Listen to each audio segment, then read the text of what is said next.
welcome back to Centre Court for 2024, all thanks to OMF. Kick back and relax with an adjustable bed from Australian designed and owned OMF. Watch sport your way. And Cobram Estate, Australia's most awarded extra virgin olive oil, grown, harvested and first cold pressed in northern Victoria. I'm Bianca Chatfield and my co-host is here, Maddie Brown. Welcome, Maddie, back to Centre Court, but also congratulations because you've become a mum since we were at this desk last time. I have. I can't believe it. I was like, oh, you know, not much has happened, but yes, actually a lot has happened. So yeah, it's nice to be back here and I can't believe a month of netball's already gone. Oh, it's been so quick already. And to think that last time that we sat at this desk in season 2023, we had no idea where the new team was going to come from. We were trying to predict where we thought it was, and little do we know, right here, this is the Sports Entertainment Network where we record this show, and this is exactly where the Melbourne Mavericks are from. The girls use this desk all the time to film things. They're in the same studio as us, so it's great to be able to be here now, knowing that the Melbourne Mavericks are right here. Let's get into the OMF overview. Watch sport your way. Go through the results that happened last round, and we're going to kick it off because the first win for the Mavs. It was so exciting, and we'll touch a little bit more in that in Maddies Minute coming up. But Lightning going down to the Mavs by 1.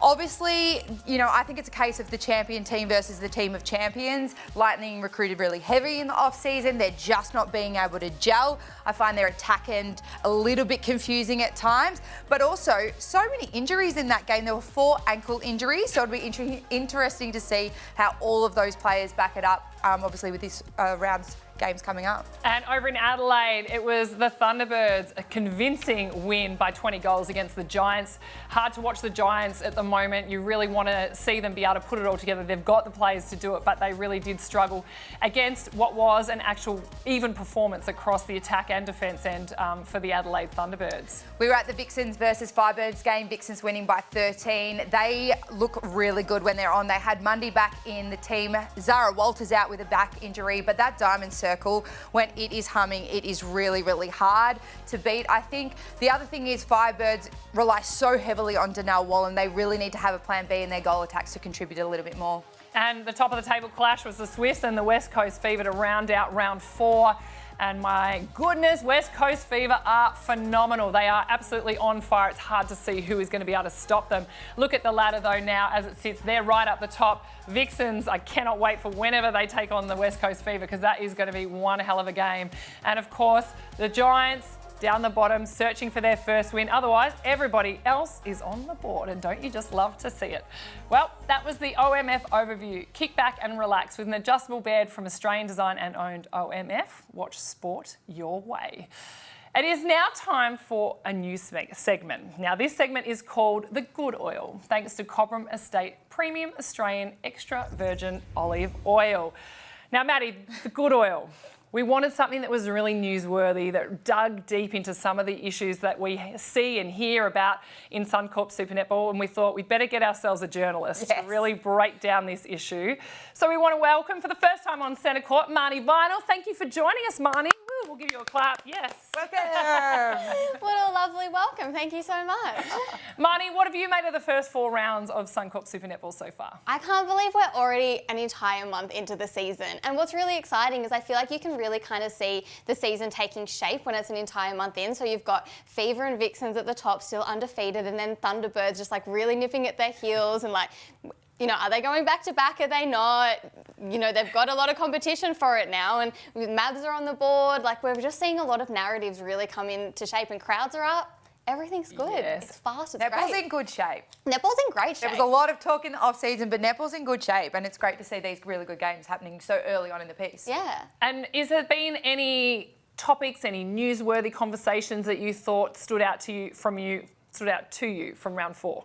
Yeah, well, I will say that talking about netball being in good shape, Liz Ellis is finally being appointed to the Netball Australia board, and we love that. She got knocked back last year, and now a year on, she finally gets a seat at the table. And I think that's going to be so good for the direction of netball. But what I thought would be interesting to talk about is the inclusion round that netball are doing, because we're seeing across all sports, they're trying to grapple with social causes and how do they do things like Pride Round. And then in Super Netball, you've got something very different in inclusion round, where all of the teams get to choose their own cause. And so for that, we had most choose Pride round, and then you had the Thunderbirds with a multicultural focus, and then you had the Vixens cast a very wide net doing a Everyone Belongs campaign.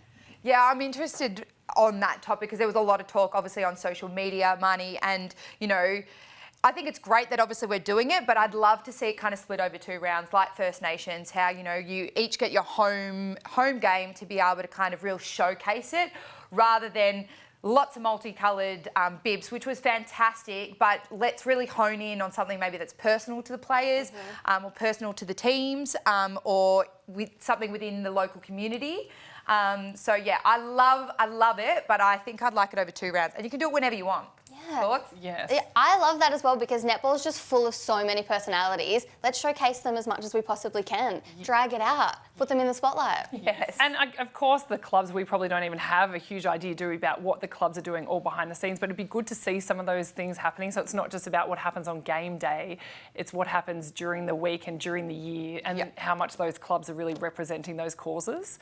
For me, I think that's something that we need to really push the focus onto. 100%. Yeah, and just even telling those personal stories of players, we see a little bit of some, you know, showcase feature pieces, but the more we hear about these players and what they're doing and the outside, you know, they're such great role models, netballers. So, yeah, let's showcase them a little bit more and give all of those causes that one-on-one attention that they kind of need and deserve. Okay, Marnie, final thought from you. Okay. Who's going to beat the West Coast Fever? I mean, they're looking dominant. Obviously, Vixens are undefeated too, but for me, the West Coast Fever seem to be right out there in front. Part of me wants to just throw a spanner in the works and be like, Mavericks could do it, but I'm going to go Vixens. Oh, I can't wait for that clash. Thank you so much for joining us, Marnie. That was the good oil. Thanks to Cobram Estate, Australia's most awarded extra virgin olive oil, grown, harvested and first cold pressed in Northern Victoria. It's now time for Maddies Minute. Maddie, what do you have for us this week? Well, I thought, you know what, we cannot go past the Mavericks win. It's the first one in club culture, or in club history, sorry. I mean, they didn't win anything in, obviously, the pre-season as well. And they got so close. They were so close, but I think, you know, you could see elation, you could see excitement, you could also see a little bit of relief on the players and the officials' faces. It's been such a hard process for them, and being a foundation player of Collingwood when it started, sometimes you just need to know that the processes and everything that you're working towards has some reward at the end, and you could see that on their faces. Starting up a club or starting up a team within this really fiercely and hot contested competition, it's hard stuff. So it's so exciting to see, obviously, them get that first win. A few things that we've learned already in the first couple of rounds, though. I think Jock needs to stay in the team. Continuity and stability in their mid-court, in that spine, has definitely helped. And they have super shot power that a lot of other teams don't, and they really need to hone in on that. So I think if they can be ahead in the first 10 minutes in 1-point netball and then go gangbusters in the super shot, we'll see them climbing their way up to the top of the ladder very soon. Oh, I love it. Great way to start to the Melbourne Mavericks on the board now. Let's focus our attention on to round 5. Let's go through the round preview. Now, we're not going to go through every game, but the 2 games that really stand out to Maddie and I this round. This is the round 5 schedule and what it's going to look like. But the game I wanted to focus on was, we talk about the Mavericks, I want to talk about their game, the Mavericks up against the Thunderbirds. Obviously, there's going to be a huge amount of emotion in this game because Eleanor Cardwell, assistant coach Tracy Neville, now the head coach at the Melbourne Mavericks, Macy Nankerville as well, gone from Thunderbirds to the Mavericks. There's always going to be a little bit of spice in this because those players left the premiership side to come across to Melbourne. But I also think it's going to be a challenging game for the Thunderbirds. Yes, they've been in form. I think it was great to see them, the way their attack end really started to gel. I love Georgie Horgis at goal attack, but I even more like the combination with Laura Sherian at wing attack and how they worked across that transverse line.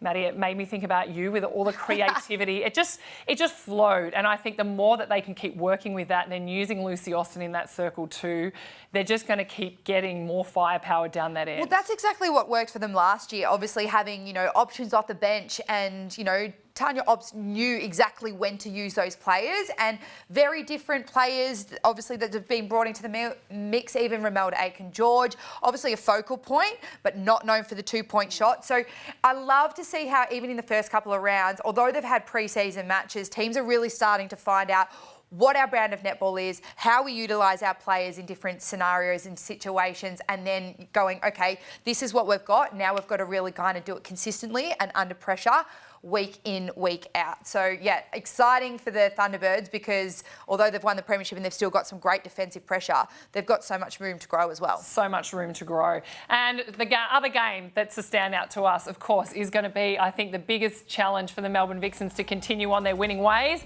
The Swifts and the Vixens. Look, I mean, the Swifts, they're 2-2. Vixens, obviously, 4-0. The Swifts are really kind of struggling, some of their big name players, and I think a lot of people touted them to be the premiership favourites they've got so many of these, we talk about connections and combinations. They've pretty much got their premiership team back together, but they're really struggling. Houseby on the weekend had 3 from 7 shots, credit to Sunday Ariang for the work that she did against her, but there's just something that's missing. Defensively, they look a little bit lost, so they're going to have to pick up their game, I think, obviously this weekend against the Vixens if they're going to be in with a shot. It is in Sydney though. Yeah. It's always hard to win in Sydney. It is Mother's Day, so I'm sure they'll rally in a big crowd there. And they've also got the Sergeant McInnes Cup that obviously both clubs play for. A lot riding on the line.